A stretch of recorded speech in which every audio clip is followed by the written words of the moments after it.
નમસ્કાર મિત્રો, પેરના ન્યૂઝમાં આપનું સ્વાગત છે। માગરોળ નગરપાલિકા સંપ મહી પરિયોજના હેઠળ પાણીની આવક શરૂ થતાં ચીફ ઓફિસર સહિત ભાજપના આગેવાનોએ મુલાકાત લીધી।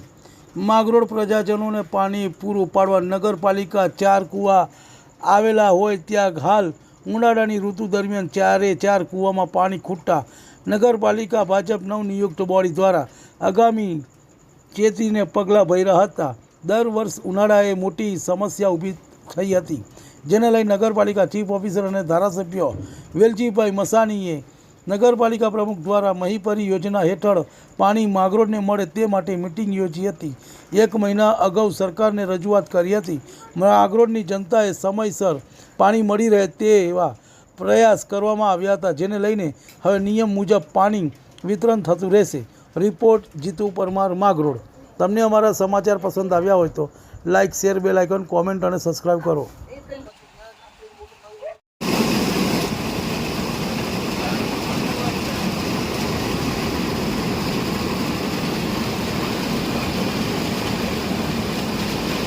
हाँ, मांगरोळ नगरपालिकाમાં આપણે પાણીની વ્યવસ્થા માટે ઢેલાણા અને કામનાથ રોડ ઉપર 4 કૂવા આવેલા હતા, જેમાંથી આપણે પાણી સપ્લાય કરતા હોઈએ છીએ। પણ ઉનાળાની ઋતુમાં પાણી તેમાં ખતમ થઈ જતું હોય છે, એટલે આપણે આજથી 1 મહિના પહેલાં પાણી વિભાગને લેટર કરીને 7 MLD જેટલું જ આપણી જરૂરિયાત મુજબનું પાણી માંગેલ હતું।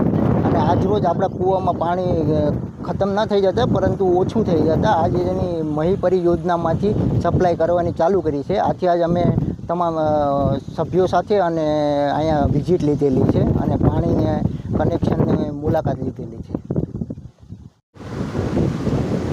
માંગરોળ નગરપાલિકા વિસ્તારમાં પાણી પૂરું પાડવા માટે નગરપાલિકાના 4 કૂવાઓ છે, જેમાંથી હાલ ઉનાળાની ઋતુ દરમિયાન પાણીની ઘટ પડવાથી લોકોને પરેશાની ના થાય એ માટે સરકારમાંથી ચીફ ઓફિસર સાહેબ તેમજ અમારા આગેવાન વડીલ શ્રી વેલજીભાઈ મસાણી અને ભારતીય જનતા પાર્ટીની ટીમ દ્વારા સતત પ્રયત્નો થયા હતા 1 મહિના પહેલાંથી। અને આજે પાણીના કૂવામાં ઘટ પડતા આજથી મહીપરી યોજનાનું પાણી શરૂઆત થઈ છે। આજ સવારે 10 કલાકથી પાણીની શરૂઆત થઈ છે।